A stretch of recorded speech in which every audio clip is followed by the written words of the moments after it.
for Hollywood. Cinderella story out of nowhere. A former greenskeeper now about to become the Masters champion.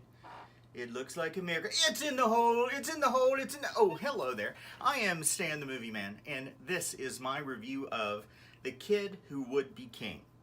It stars Louis Ashbourne Circus, Tom Taylor, Rebecca Ferguson, Angus Emery, Patrick Stewart, and more. It is the story of young Alex Elliott, played by Louis Ashbourne Circus, who, by the way, is the son of Andy Serkis, the famous motion capture and actor who, you know, you've seen in a bunch of things but didn't know you'd seen it.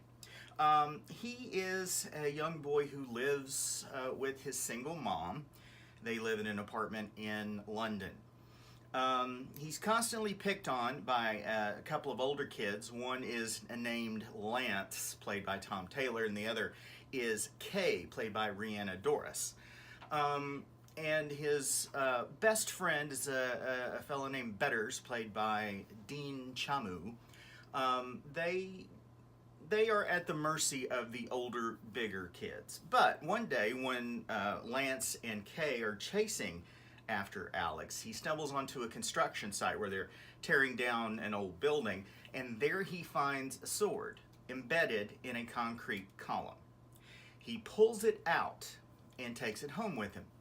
It turns out he has been deemed by the sword Excalibur from the legend of King Arthur as being worthy to lead the country against the armies of Morgana, played by Rebecca Ferguson.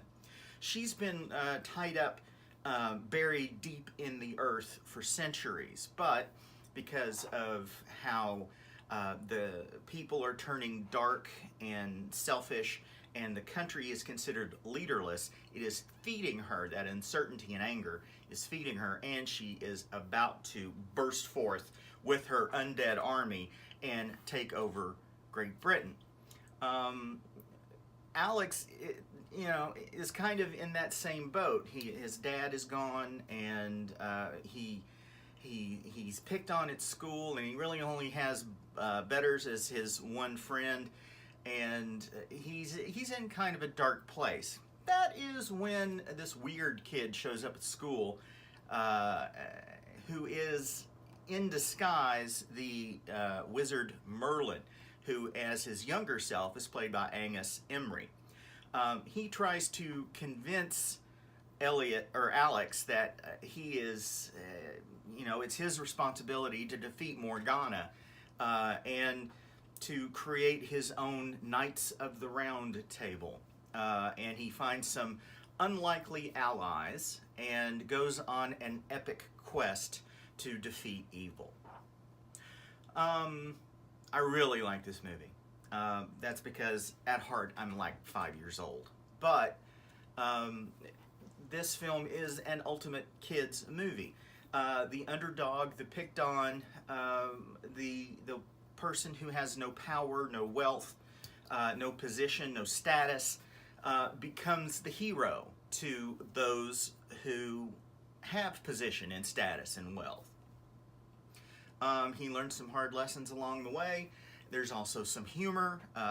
Merlin, played as a young man by Angus Emery and as an older man by Sir Patrick Stewart,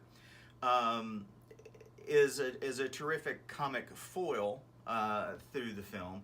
And he, even though his incantations are all done with hand gestures, and they would seem to take too long, that if somebody just punched him in the face as he is doing all his hand gesture spells, that would seem to put an end to that. But it's a very fun movie that I think has a really good message, and there is enough in it for adults to where they won't mind taking their kids to see it.